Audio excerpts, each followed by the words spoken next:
Okay. My question is, I'm a commercial driver. Okay. I drive a tractor trailer, and I was involved in a head-on collision, and there was no question about the other party being at fault. I was out of work for 10 months. The workman's comp covered all my medical bills and my compensation for 10 months. When the doctor released me to go back to work, my employer the truck and trailer had been paid off by the insurance company, but no additional funds were paid. So he was unable to replace that piece of equipment. And when I went back to work, I was put in a part-time split. I had to split the truck with another driver. I worked 1 week, he worked 1 week, blah, blah, blah.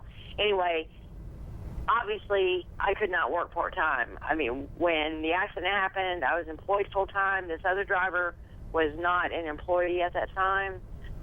But I was put in a position, I had to find another job where I would have a full-time income. And sure, Karen, I'm going to put you on hold for just a minute and let the attorneys weigh in on hearing a little bit about your story. Karen, assuming I can get to some of your questions, or I'm going to take a stab at some of your questions. I guess you're asking, since you had to take on a new job, you may be making less money than you were at your old job. Are you entitled to benefits? And the answer is yes, you would be entitled to. Of course, there are certain caps that apply, but the difference between the wages you were earning with your old job, your pre-injury job, compared to the wages you are earning now at your new job, and those can become substantial. Also, if you have problems, if you had to move, I assume we handle a lot of tractor trailer drivers cases, and that's a heavy labor job. You got to get up and down off that trailer. You have to deal with tying down the load. You have to lift things. It's a heavy labor job.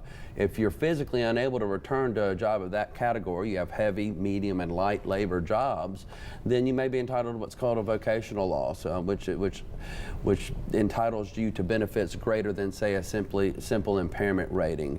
But in any event, you're entitled to compensation, you're entitled to medical benefits for life, and as Ken started at the beginning of the show with, if the other party was at fault in this accident, then you're entitled to what we refer to as a third-party claim, and you can make a claim against that vehicle's insurance carrier, as well as potentially your own UM insurance on your own policy, and whatever your employer has, that he may have a fleet policy. So I would suggest you give Ken's office a call, because there are a lot of issues there that need to be ironed out. And real quick, it looks like she was approaching what could be wrongful termination. Good and I'd point. like for you, we've got just a few seconds to talk. That could be in the state of Alabama. Alabama is an employee at will state, and typically you cannot be terminated, or excuse me, you can be terminated for any reason or no reason at all, except for a few exceptions. One of those exceptions is you cannot be terminated for seeking workers' compensation benefits.